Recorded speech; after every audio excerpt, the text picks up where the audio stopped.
Everybody,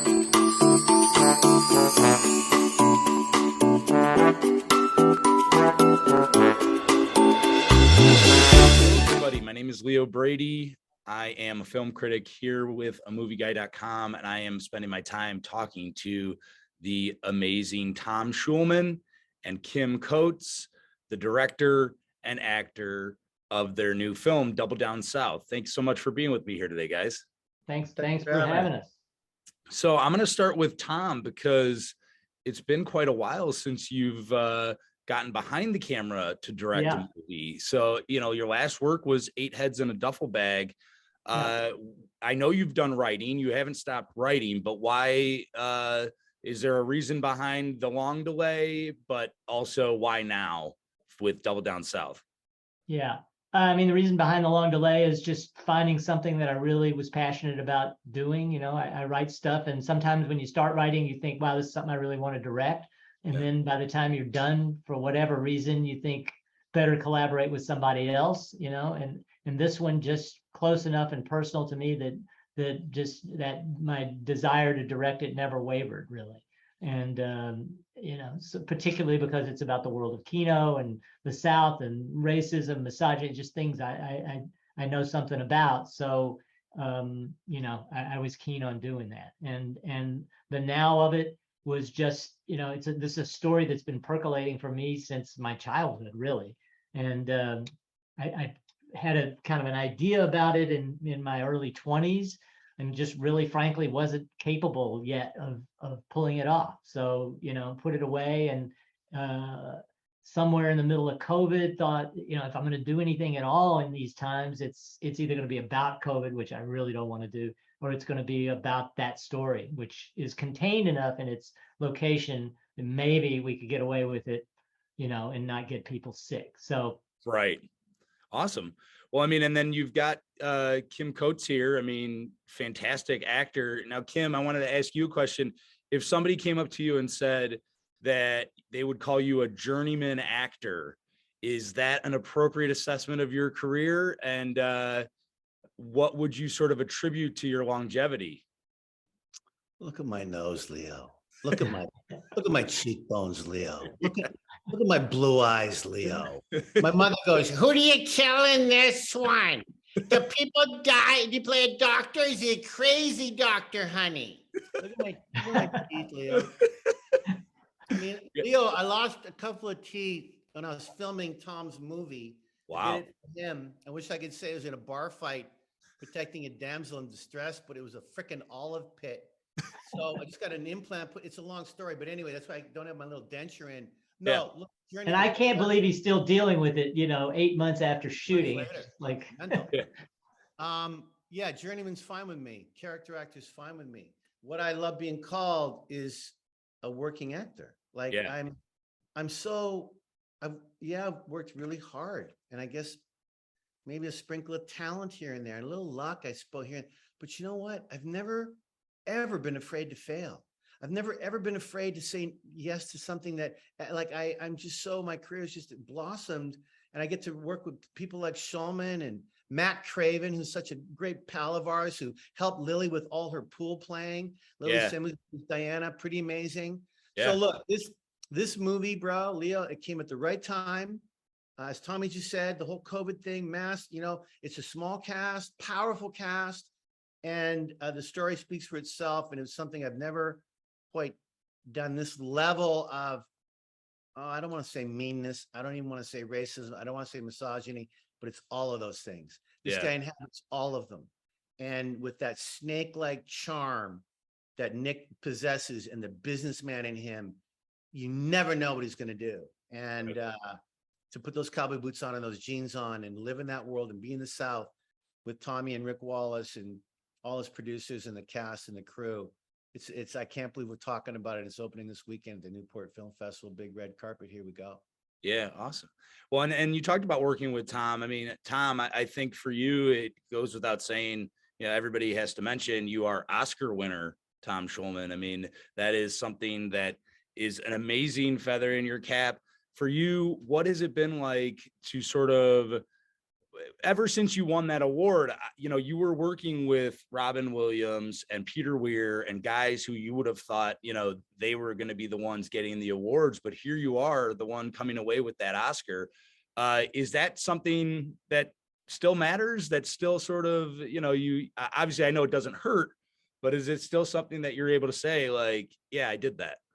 Yeah, I mean, I'm proud of it, but you know, frankly, it doesn't change the nature of the challenge on any given story. You know, I wasn't a better writer the day I won the Oscar than or the next day, you know, and in fact, you get that horrible thing of people saying, you turn in a script and they're going to say, I'm not going to give an Oscar writer notes.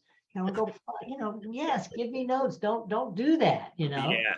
I mean, we all need the benefit of everybody's honest reaction, you know. So, so yeah, it's a nice feather, but you know, you put the feathers away and you keep working and you try to, you know, you look at the next challenge and you go, I don't care how many Oscars I've won, I don't know how to solve this problem, you know, and I'm gonna have to keep at it till I do. So yeah, yeah. Well, and for you too, Kim, I mean, you've played a lot of different characters in your lifetime, but specifically with this one in Double Down South, I mean, he is obviously, you talked about it a little bit, he's a character that's probably hard to live with. Are you the type of actor? I mean, I know you've acted in the theater a lot. Are you the type of actor that sheds a character quickly or lets them linger around too long? Or are you the type of guy that doesn't really allow the character even to submerge itself too much into your own personality? Oh no, it submerges deep. These guys submerge. There's nothing you know, if you're gonna, I hate using the word method because these kids don't even know what method acting is. They have no clue. Right. Oh, I'm gonna sleep outside. No, that has nothing to do with it. Creating a character from the inside out. But I gotta tell you that, and it was really Tommy, you had a lot to do with this early. We rehearsed for 4 days. He brought everybody in and we got to rehearse. We saved so much money, so much time. We got to know one another. We were working on accents for a month. And so we talked like those characters 24/7. Yeah. We literally did, because we wanted to not think about the accent at all. Yeah. And I said we've been doing these reviews these interviews all morning, and I think I slept with my cowboy boots on half the time, because it just was an easy thing to try and stay in it. Now, I don't have any problem shedding when I want to. Like when Tommy and I would go out for dinner, and we rarely did that because we were so freaking busy shooting this thing. Yeah. But honestly, I have no problem shedding a character. But then again, I have no problem finding who he is again in the morning or at nighttime. We had a lot of night shoots too that were difficult and hard, but you can see it in the movie. They're so worthwhile. That pit scene in the back, Tommy, with that fire we had going and drinking the booze and douche, you know, making all those snide comments, and Diana getting to know who the hell I am. Those were incredible nights of staying in it. So no, I have no problem usually shedding a character. It's inhabiting him that I love to do when I'm in the movie. Yeah.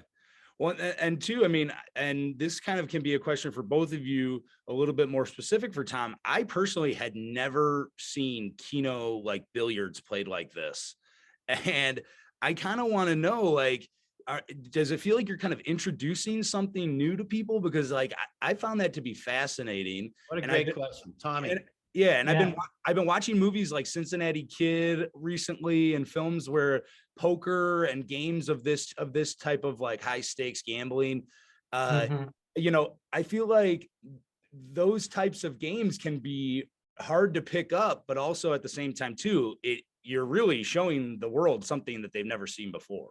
Yeah. You know, look, when I wrote it, it didn't occur to me that keno had basically disappeared. Yeah. You know, it had been around since 1900 or so. You know, it was banned in a lot of states, but you know, it was introduced to me when I was a kid in a pool hall. So it just was, you know, oh, so there's that game. So, and then when I started to, you know, actually put the movie together, I realized we couldn't even find a keno board anymore. We found some people that had them nailed to their walls in their pool halls, and they're like, you know, and you can't have it. You know, so it's like, okay, so we got to build the boards, and it had been so long since I played, you know, when I finally had the table and the board on the table. I thought, I hope I didn't somehow invent this in my mind. I hope the break works the way it worked when I was a kid, blah, blah, blah. And it did. But, it was, so then I thought, well, people aren't going to know this game, but, I think it's a fascinating game, and it's certainly a high stakes gambling game. So right. Let's go with it. But what about you, Kim? I mean, did you know exactly when you got the script, like, oh, okay, I've played this before, or was this something God, totally? No. Oh God, no. I mean, I know Keno from Vegas, or I know Same, Keno from bingo type Keno. No, not even close.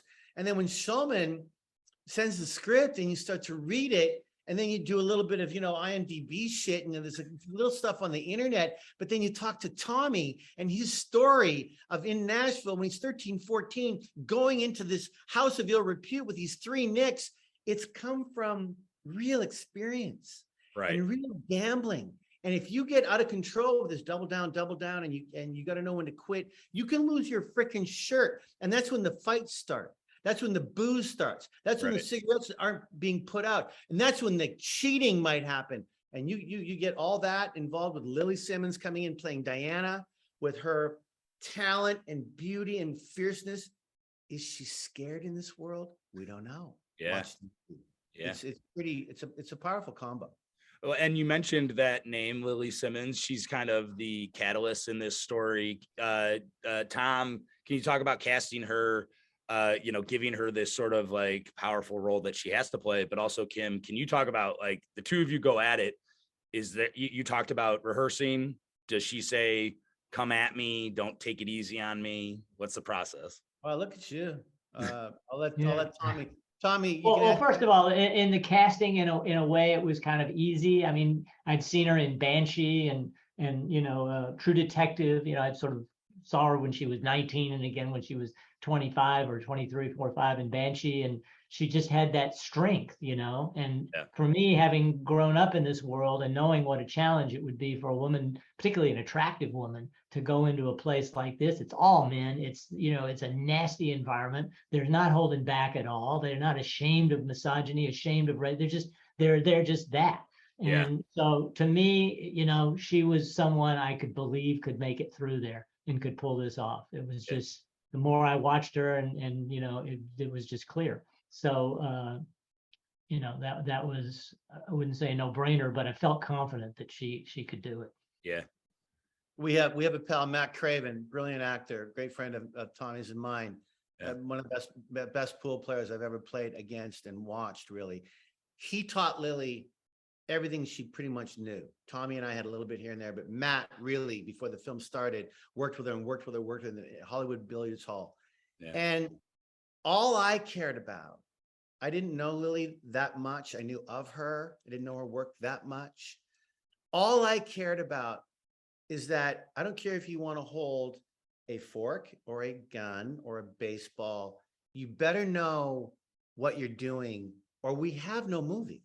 If you can't be the best pool player in that house, then we have no movie.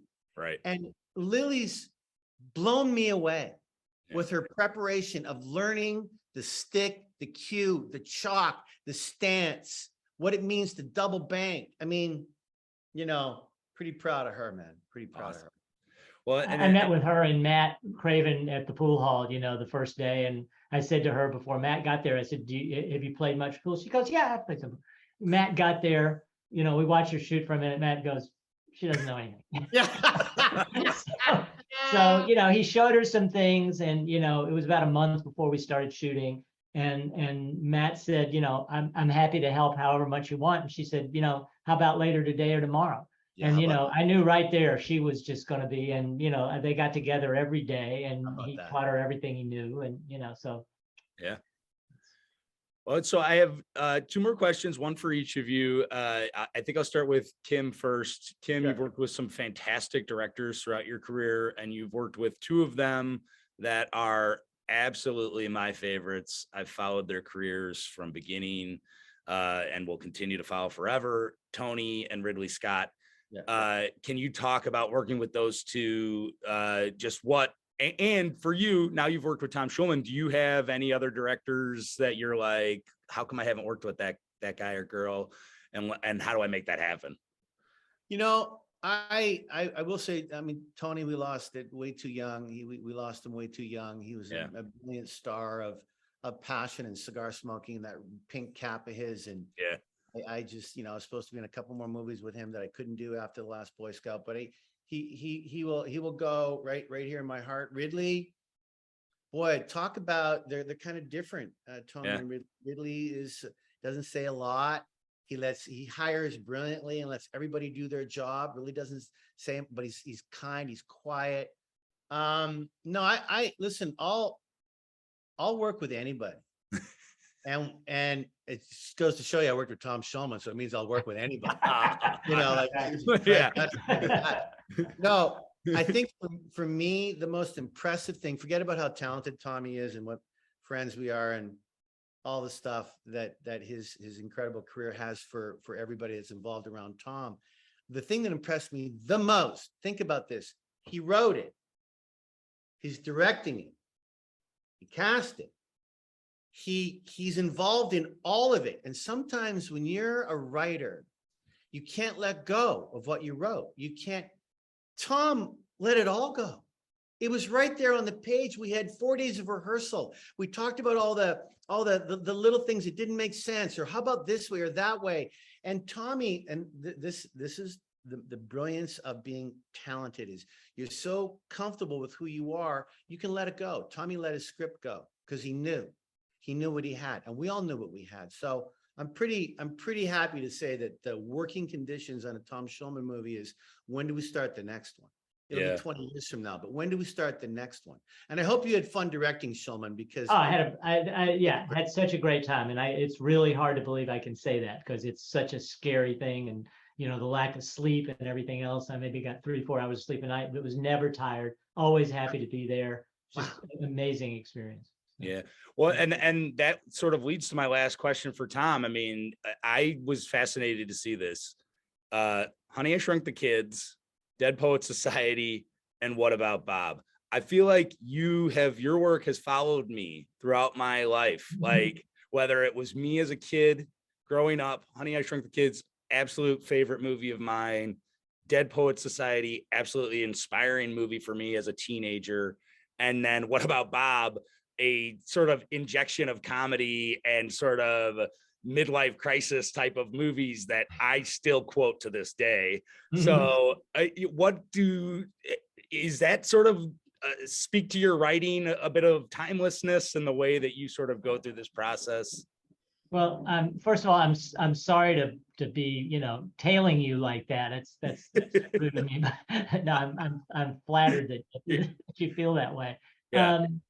You know, for me, all I can do is sort of grab onto the things that grab me and hold on to them for a while. And if something good, you know, a whole script or a story or comes out of it, great. You know, it's worth the ride and it feels like it's worth making. And then a lot of times, you know, sometimes it's not. So yeah, it's just it's a tough process. And I think on a certain level, when you do this, you just work on the sort of conceit that if something moves you, it might move others. You know, so that's my process.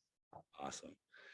All right, Tom Schulman, Kim Coates, you guys are awesome. Thank you so much for chatting with me today. Hopefully get everybody to go see Double Down South. Really enjoyed the film. Congrats to both of you. Awesome. Thank you so much, Leo. Enjoyed it. Thanks, guys.